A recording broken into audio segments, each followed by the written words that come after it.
News.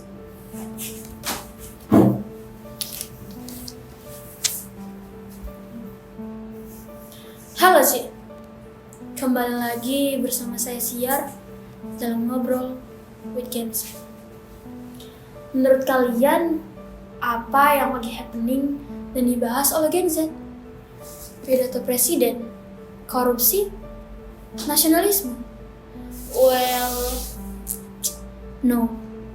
Gen Z lebih tertarik bahas mental, apalagi mengenai mentalnya yang hancur karena orang tua. Apakah ini semua karena pola asuh orang tua? Atau komunikasi antara orang tua dan anak? Atau lagi karena ulah Gen Z yang FOMO terhadap gangguan mental ini?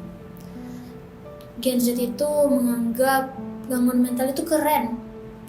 Mereka menganggap gangguan mental yang menggunakan bahasa Inggris itu keren. Bipolar, keren. Anxiety, keren lah. Skizofrenia, keren. Bahasanya aja keren. Masa mereka nggak bangga? Masa mereka nggak merasa keren? Mostly, Gen Z itu self-diagnose. Merasa dirinya mengalami gangguan mental, padahal ke psikolog pun enggan. Parahnya lagi, BPJS sudah menyediakan layanan untuk konsultasi dan sudah mengcover semuanya. Gen Z sok-sokan menyuruhkan mengenai kesehatan mental, padahal banyak orang yang paling berisik menyuruhkan tentang kesehatan mental malah menjadi pelaku bullying. Mereka malah mematikan mental orang lain. Banyak kasus itu mereka itu merasa dirinya mereka itu paling tersakiti, hanya disuruh cuci piring oleh orang tuanya atau disuruh merapikan kasur mereka sendiri. Mereka merasa tertekan, pasang status di internet seolah-olah dipojokkan di rumah. Menurut saya, oknum-oknum Gen Z yang seperti itu tuh miris. Tapi saya percaya tidak semua Gen Z itu FOMO. Dan Gen Z itu pastinya banyak yang cerdas. Apakah kalian salah satu dari bagian yang cerdas itu? I think no.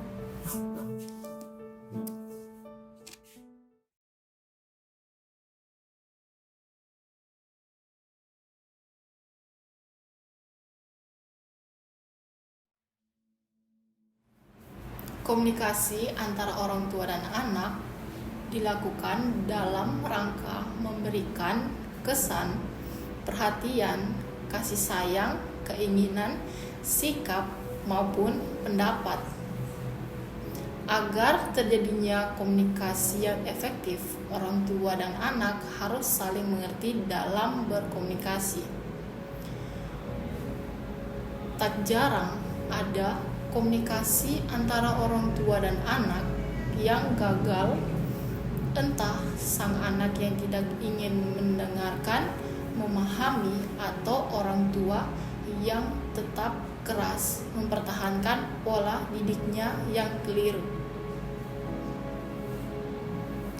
Karena gagalnya komunikasi, seringkali sang anak mengalami gangguan mental akibat dari gagalnya komunikasi bersama orang tua. Gangguan mental ini berupa gangguan emosi, menyakiti diri sendiri, gangguan perilaku, fobia sosial, gangguan kecemasan, dan lainnya.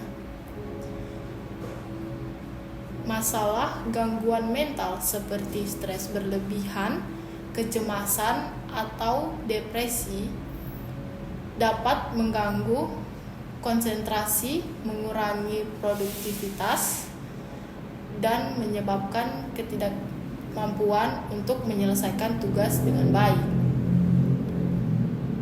Kesehatan mental yang baik juga memiliki dampak positif pada hubungan antara individu di tempat kerja, sekolah, lingkungan sekitar tempat kita berinteraksi. Dalam Ngobrol with Gen Z kali ini merangkum beberapa pertanyaan yang ditunjukkan kepada Gen Z. .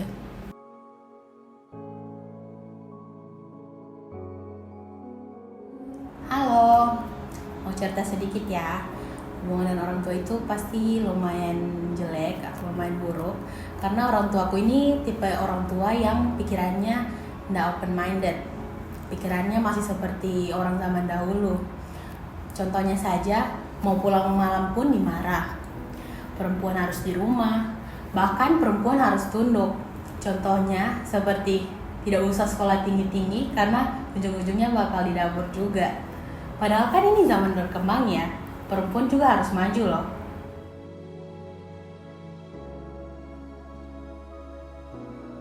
Didikannya sih yang hancur. Selalu membeda-bedakan saya dengan saudaraku, dengan anak tetangga. Bahkan kita dilarang untuk terbuka untuk dia bercerita. Tidak boleh menangis di rumah, dan dituntut harus selalu happy. Kalau menyuruh tidak pernah pakai kata tolong. Kita tuh berasa seperti ART kalau di rumah.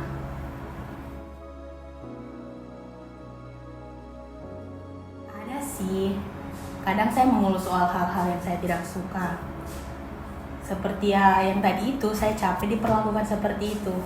Tapi pasti jawaban orang tua selalu, orang tua itu lebih capek cari uang. Jangan merasa yang paling tersakiti di sini. Siapa yang salah di sini? Kita atau mereka?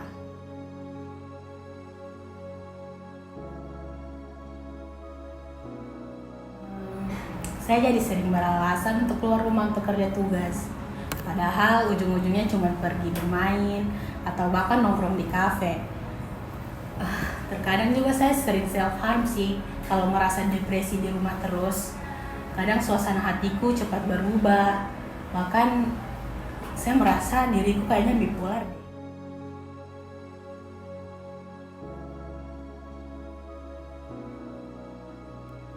Belum sih, tapi yang saya rasakan seperti itu. Karena kebanyakan sekarang di sosmed kan bicaranya tentang mental health. Jadi saya merasa diriku ada menuju ke arah bipolar.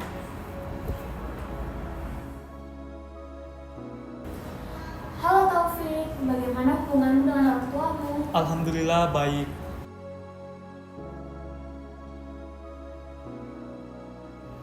Kalau mengenai bicara, ya pada umumnya misalnya saya lagi ngomong seperti biasanya and tell something to my mom, ya seperti biasalah sama ibu saya. Lalu ibuku itu menunggu saya selesai bicara, jadi setelah itu baru ibuku bicara. Seperti secara sederhananya itu didengar lalu dipahami dan kemudian diberi suatu respon atau tanggapan. Dari kecil sampai sekarang sih ya, kalau misalkan saya mau tidur, itu ibu atau ayahku itu selalu bertanya, bagaimana keadaanmu, bagaimana harimu, dan are you okay? Setelah itu saya cerita bagaimana hariku, bagaimana suasana dari hatiku. Jadi dari situlah saya dapat meningkatkan quality timeku dengan keluargaku sebelum tidur. Saya rasa baik-baik saja, tidak ada masalah.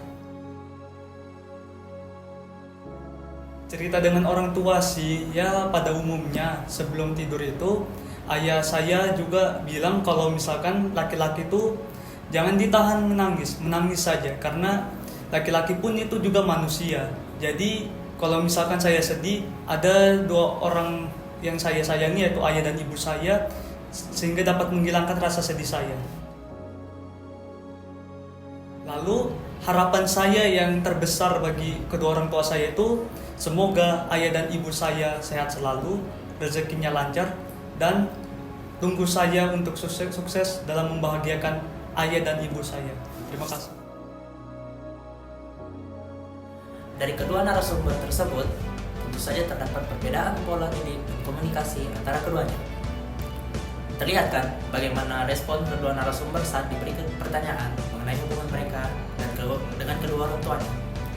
Sebagai salah satu tambahan dari saya, komunikasi adalah kunci dari hubungan yang baik jika ingin dijalani dengan seksama dan bahagia. Selain menjadi kunci dari hubungan yang baik, komunikasi juga membuat hubungan antara orang tua dan anak semakin dekat dan saling memahami. Satu tips dari saya, perbaiki hubungan antara orang tua dan anak. Dan juga jangan lupa, jadilah komunikasi yang baik dan saling terbuka.